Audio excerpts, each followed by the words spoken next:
manhã. E eu digo, não pode ser, agarramos-nos a eles e ao carro. E então conseguimos convencê-los a deixarem-nos em Palé. Mas depois em Palé o carro cai num buraco.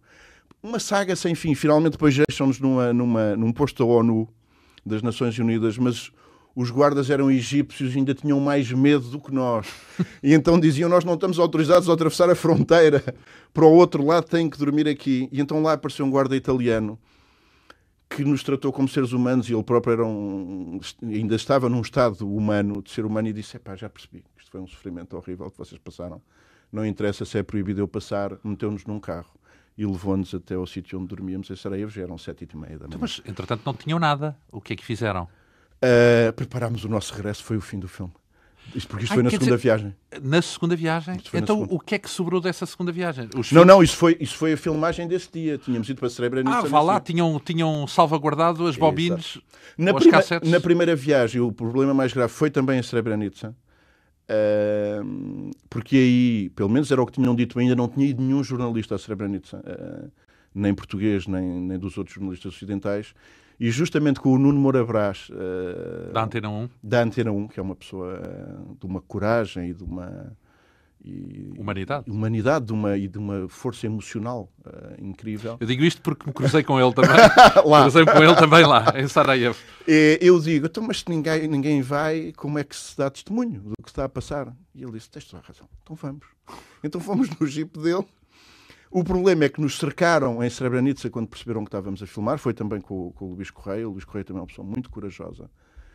E parecia uma cena do western. Eu e o Nuno estávamos todos já a chorar, evidentemente. O Nuno Moura Brás... As pessoas que vos cercaram estavam armadas, portanto. Armadas e a gritar com uma violência louca. O Nuno estava no jipe a gritar, a chamar-nos. As pessoas vinham de um lado e do outro em direção ao jipe e em direção a nós. E eu e o Luís Correia a corrermos para dentro do jipe. E depois, tipo western, a fugirmos com as pessoas atrás de nós pelas ruas e carros atrás de nós. Andámos ainda durante, não sei, penso que para aí meia hora, até que nos escondemos numa montanha e nos deitámos do chão a respirar de alívio. Aí depois, quando voltámos para o jipe, o que é que fizemos? Metemos as cassetes todas no forro do jipe, porque tínhamos o medo que nos tirassem o material, porque mostrava as casas desertas, a destruição que tinha sido feita. Aliás, justamente, tudo isso foi em Srebrenica. O que é que viu em Srebrenica?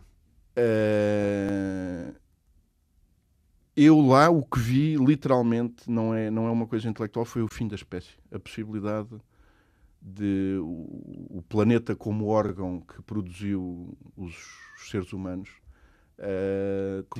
ter agora recolhido os seres humanos e o planeta continuar. O que eu vi foi uma hipótese, a possibilidade do planeta continuar já sem seres humanos, porque via-se as casas todas, percebias que as pessoas tinham sido todas mortas, os carros estavam explodidos dentro das garagens, os fios elétricos, tudo tinha sido arrancado, as fotografias estavam pelo chão em todas estas casas. Então são quilómetros e quilómetros e quilómetros de presença humana imediata e recente, mas desapareceu a presença humana. Aí foi, eu acho que todos os momentos em que eu estive na Bósnia, independentemente de haver momentos em que há o meu perigo, o momento em que eu me senti mais desesperado, e nós sentimos isso, o Nuno Moura Brás, o Luís Correia e eu, porque sentimos, é como se já não houvesse humanos sobre o planeta, porque nós, como não sabíamos onde era Srebrenica, já estávamos em Srebrenica e caminhávamos de carro ou a pé e não aparecia ninguém. Mas ninguém é ninguém. Os cães também tinham... Os cães daquela... Ouvia-se uns cães a partir de certa altura ao longe, mas ali nem cães... É por isso que às tantas apareceu um cavalo. E um cavalo é um aparecimento humano. E nós sentimos, bem, ainda há vida. Mas sentimos os três a possibilidade de haver um planeta, Terra, em que já não havia humanos. Uma possibilidade bem real.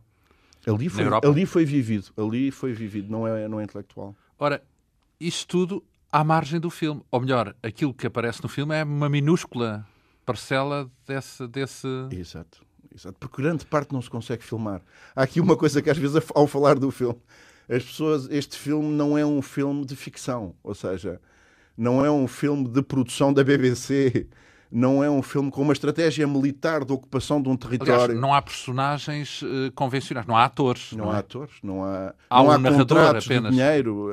O narrador, que neste caso foi o próprio Joaquim Sapinho, é um narrador totalmente fiel ao que aconteceu ou acrescentou algo em benefício da narrativa? Foi sempre ao contrário. Eu tirei coisas. Havia coisas que eram demasiado pessoais ou impositivas. E a ideia foi tirar, foi dar espaço, pôr o mínimo de voz para que fique claro o ponto. Parece uma contradição, mas eu senti que a voz é que dava o ponto de vista, é que dava a origem da imagem. Mas não queria a imposição desse ponto de vista. Então digamos que é um documentário puro e duro. Não há nenhuma ficção, correto? Não há nenhuma ficção, mas há um trabalho. Eu há bocado ia dizer isso. Há dois momentos de grande dificuldade. Um é esse primeiro momento em que não se consegue filmar e que depois tem esse fade-out em que o filmar é encontrar a maneira de filmar. E depois há o longo tempo de montagem. Ou seja, como é que eu vou articular estas imagens umas com as outras de modo a ter um arco, o famoso arco aristotélico. E é nesse sentido que é um filme e não apenas documentos avulsos, de modo a dar um sentido a esta viagem, de modo a dar um sentido ao meu testemunho sobre o que aconteceu ali. Ora, por exemplo, um recurso habitual do cinema é o chamado take. É filmar algo que necessita de uma outra filmagem ou de uma outra perspectiva para ficar bem registado, bem filmado. Tive essa oportunidade? Como é que fazia com takes, quando era preciso fazer mais do que um take? A take era o tempo, ou seja, muitos dos planos não têm pessoas, são ruínas ou são... E era explorar pelas nuvens, ou esperar que as pessoas passassem, ou esperar... É uma filmagem em que não há imposição, não há um domínio como há quando eu faço ficção, é uma espécie de coisa de controle total sobre o mundo. Ali não.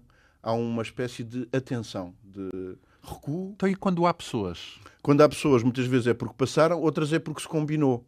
Mas é um combinar com pessoas que não são atores. Por exemplo? Por exemplo, a Janana, que é a rapariga capuchinho vermelho, que tem o hijab vermelho e que atravessa a neve. Eu estava nesse sítio e via a ir para a escola.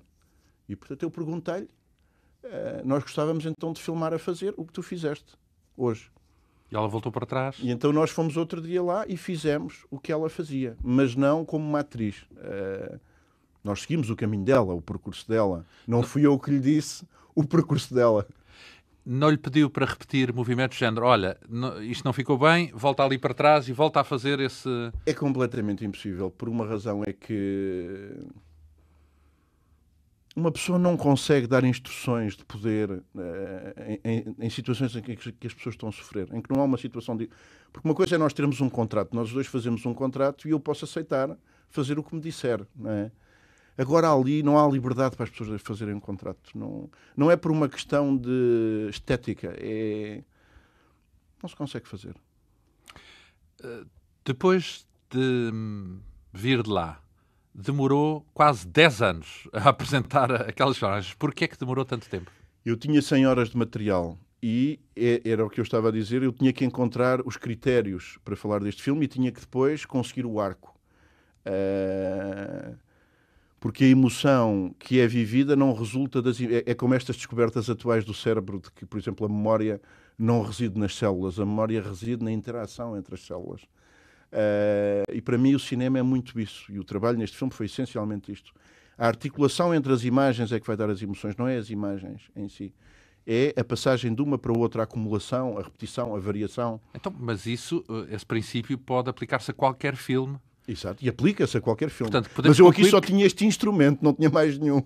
Ou seja, eu não tinha os instrumentos do script, não tinha os instrumentos clássicos da mise-en-scène, nem os instrumentos clássicos da decupagem. Então, quer dizer que quando filmou foi um pouco ao acaso e depois foi um reset quando chegou a Portugal, do género, vamos ver isto tudo do princípio ao fim e vamos ver no que é que dá. Como eu fiz 2 viagens, eu pude repensar a maneira como tinha filmado e pensar que nova maneira de...